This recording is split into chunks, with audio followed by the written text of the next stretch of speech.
आज की वीडियो में क्या क्या है, आप सबसे पहले यह मुलाहिजा कीजिए। पूरी दुनिया का डाटा एक इंसान के दिमाग में आ सकता है। 4 किताबें, 4 शहर, 4 दोस्त, 4 काम, 4 कदम, 4 किलोमीटर और 4 आयतें। क्योंकि अपनी इस कैपेसिटी के इस्तेमाल का तरीका नहीं जानते, लिहाजा हमारी सलाहियत जाया हो जाती है। आप जिस चीज को याद रखना चाहें, आप उसे दोहराना शुरू करते हैं। दोहराने के लिए एक फार्मूला इस्तेमाल होता है। मैं हूं जावेद चौधरी और आप देख रहे हैं माइंड चेंजर। हमारे साथ एक साल में 10 लाख लोग जुड़ चुके हैं। अगर आप इनमें शामिल नहीं हैं तो आप इस सुर्ख निशान को टच करके इस चैनल को सब्सक्राइब कर दीजिए और घंटी के इस निशान को भी हल्का सा पुश कर दीजिए। मुझे यकीन है आपका यह फैसला आपका मुकद्दर बदल देगा। मैं अब उस बुनियादी नुक्ते की तरफ आता हूं कि हम अपनी याददाश्त को बढ़ा कैसे सकते हैं। आपने माइक्रोचिप्स देखी होंगी। एक चिप में कितनी मेमोरी होती है? आम मार्केट में मिलने वाली चिप्स 1 जीबी से लेकर 2000 जीबी का डाटा स्टोर कर सकती है। स्पेशल चिप्स की तो कोई लिमिट ही नहीं होती। लिहाजा हमारी लॉन्ग टर्म मेमोरी में ऐसी खरबों माइक्रोचिप्स होती हैं और हर चिप के अंदर दुनिया के सबसे बड़े सर्वर के बराबर डाटा स्टोर करने की कैपेसिटी होती है। गोया पूरी दुनिया का डाटा एक इंसान के दिमाग में आ सकता है और यह दिमाग इसके बावजूद 3/4 खाली रहेगा। आप अपनी कैपेसिटी देखिए, लेकिन हम क्योंकि अपनी इस कैपेसिटी के इस्तेमाल का तरीका नहीं जानते, लिहाजा हमारी सलाहियत जाया हो जाती है। हम आज आपको इन चिप्स को इस्तेमाल करने का तरीका बताएंगे, लेकिन आप पहले ये जान लें, कुदरत दुनिया के हर शख्स को यह ऑप्शन देती है कि अपनी याददाश्त को ऐसा संदूक बना ले जिसमें फजूल और कारआमद चीजें गुडमुड हो और इसे जब किसी चीज की जरूरत पड़े तो ये संदूक में झांके और इसे वो चीज ना मिले, या फिर ये अपनी याददाश्त को मुख्तलिफ फोल्डर्स में तकसीम कर दे। ये इसके कंपार्टमेंट्स बना दे या इन्हें मुख्तलिफ रैक्स में रख दे ताकि जब इसे किसी चीज या इंफॉर्मेशन की जरूरत पड़े तो ये सीधा उस फोल्डर पर जाए और अपनी मर्जी की चीज ले ले। ज्यादा बेहतर क्या होगा, एक उलझा हुआ गुडमुड संदूक या फिर फोल्डर्स और रैक्स? अब सवाल यह है, ज्यादा बेहतर कौन सा होगा? यकीनन रैक्स या फोल्डर्स बेहतर होंगे। मैं इस इशू को मजीद आसान बना देता हूं। हम अपने माइंड को मेमोरी कार्ड्स या माइक्रोचिप्स की बोतल या पिरामिड समझ लेते हैं और हम इस बोतल को इंफॉर्मेशन के मुख्तलिफ माइक्रोचिप्स या मेमोरी कार्ड से भर लेते हैं। मसलन हम इन पेपर क्लिप्स को मेमोरी कार्ड समझ लेते हैं और चंद लम्हों के लिए इन तमाम पेपर क्लिप्स से अपनी याददाश्त की यह बोतल भर लेते हैं। अब सवाल यह है कि हम कौन सी इंफॉर्मेशन किस मेमोरी कार्ड में स्टोर करेंगे और जब हमें जरूरत पड़ेगी तो हम इतने मेमोरी कार्ड्स में से इसे कैसे ढूंढेंगे। असल में ये एक टेक्निकल इशू है और आप अगर इसे समझ जाएं तो फिर आपको पूरी जिंदगी कम से कम याददाश्त का इशू नहीं रहेगा। मैं अब आपको एक और बोतल दिखाता हूं। आप ये देखिए, ये भी पेपर क्लिप से भरी हुई है, लेकिन इसमें हर पेपर क्लिप के साथ धागा बंधा हुआ है और यह धागा बोतल की नेक से होकर इसकी सेंसरी मेमोरी से बाहर लटक रहा है। चुनांचे आप अब अगर हर माइक्रोचिप में नई इंफॉर्मेशन लोड करना चाहते हैं या फिर इसे ढूंढना चाहते हैं तो यह आपके लिए कितना आसान होगा। जो चिप इस धागे के साथ बंधी है इसमें दोस्तों की इंफॉर्मेशन है, इसमें रिश्तेदारों की मालूमात हैं, इसमें कारोबार, इसमें किताबें, इसमें सफर, इसमें अकाउंट्स, इसमें सियासी इंफॉर्मेशन, इसमें फ्यूचर के मंसूबे, इसमें मजहब, इसमें दूसरे मुल्कों की इंफॉर्मेशन, इसमें परिंदों, जानवरों और दरिंदों की मालूमात और इसमें कपड़ों, जूतों और मेकअप का डाटा है।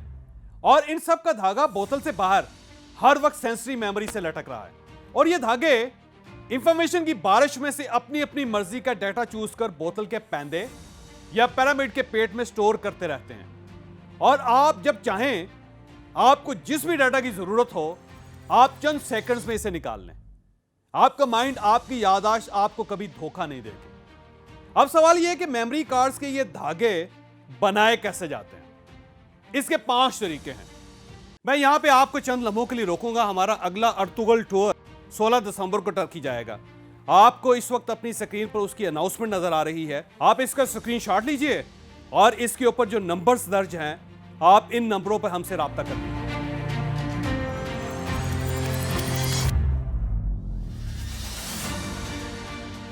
हम दोबारा अपनी स्टोरी की तरफ वापस आते हैं। पहला तरीका, आप जिस चीज को याद रखना चाहें आप उसे दोहराना शुरू करते हैं। दोहराने के लिए एक फार्मूला इस्तेमाल होता है जिसे 60, 15, 3 और 1 फार्मूला कहा जाता है। यानी आपको जो बात समझने में घंटा लगा, आप उसे दूसरी मर्तबा पढ़ें या सुनेंगे तो आपको सिर्फ 15 मिनट लगेंगे। आप उसे तीसरी मर्तबा पढ़ें या सुनेंगे तो आपको सिर्फ 3 मिनट लगेंगे, और आप उसे चौथी मर्तबा सिर्फ 1 मिनट में याद कर लेंगे।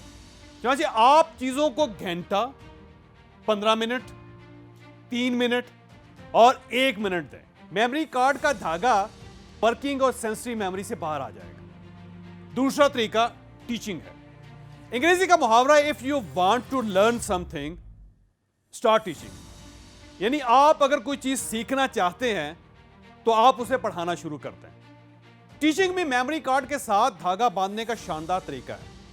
आप दूसरों को पढ़ाना शुरू करते हैं, आपको कभी नहीं भूलेगा।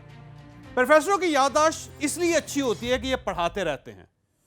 3, शेयर योर नॉलेज।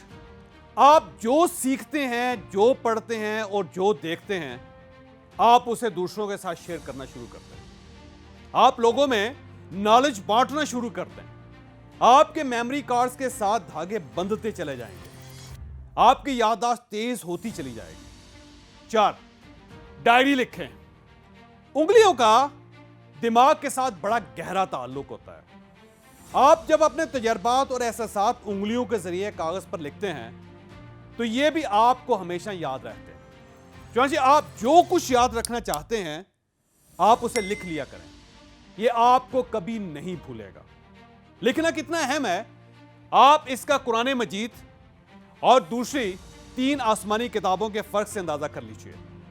नबी रसालत सल्लल्लाहु अलैहि वसल्लम अपनी हर वही लिखवा दिया करते थे, जबकि बाकी तीनों किताबें उतरने के फौरन बाद लिखवाई नहीं गई थी, लिहाजा इनके अंदर तहरीफ हो गई। आप भी अपनी हर फीलिंग, हर इंफॉर्मेशन और हर तजर्बा लिखना शुरू करते हैं। आपके मेमोरी कार्ड के साथ धागा बनता चला जाएगा। और 5, आप इंफॉर्मेशन के टुकड़े कर लिया करें।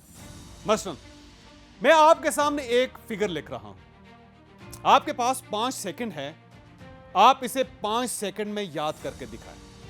और 5 सेकंड अब स्टार्ट हो रहे हैं। मुझे यकीन है आप 5 क्या 500 सेकंड्स में भी इसे याद नहीं कर सकेंगे, लेकिन हम अगर इसे इस तरह मुख्तलिफ हिस्सों में तकसीम करते हैं तो आप ये 2 सेकंड्स में याद कर लेंगे। हमारा दिमाग दरअसल एक वक्त में 4 से ज्यादा डिजिट्स याद नहीं रख सकता, इसलिए दुनिया के 90% पिन कोड्स 4 डिजिट्स में होते हैं। यूरोप और अमेरिका में फोन नंबर भी इसी तरह 4-4 डिजिट्स में लिखे जाते हैं। आपके क्रेडिट कार्ड और डेबिट कार्ड का नंबर भी 4 हिस्सों में होता है। क्यों?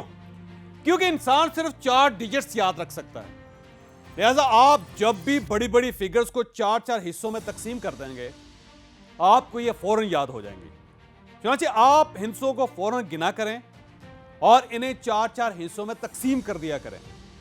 आप इजाफी हिस्सों को पहले और आखिर में रख लिया करें और आप फिर कमाल देखें। आप इसी तरह मालूमात को भी 4-4 स्टेप्स में तकसीम कर लिया करें। मसलन 4 किताबें, 4 शहर, 4 दोस्त, 4 काम, 4 कदम, 4 किलोमीटर और 4 आयतें। आपके मेमोरी कार्ड से धागे बनते चले जाएंगे। अगर आपको ये वीडियो पसंद आई हो तो आप इसे किसी न किसी के साथ जरूर शेयर कीजिएगा।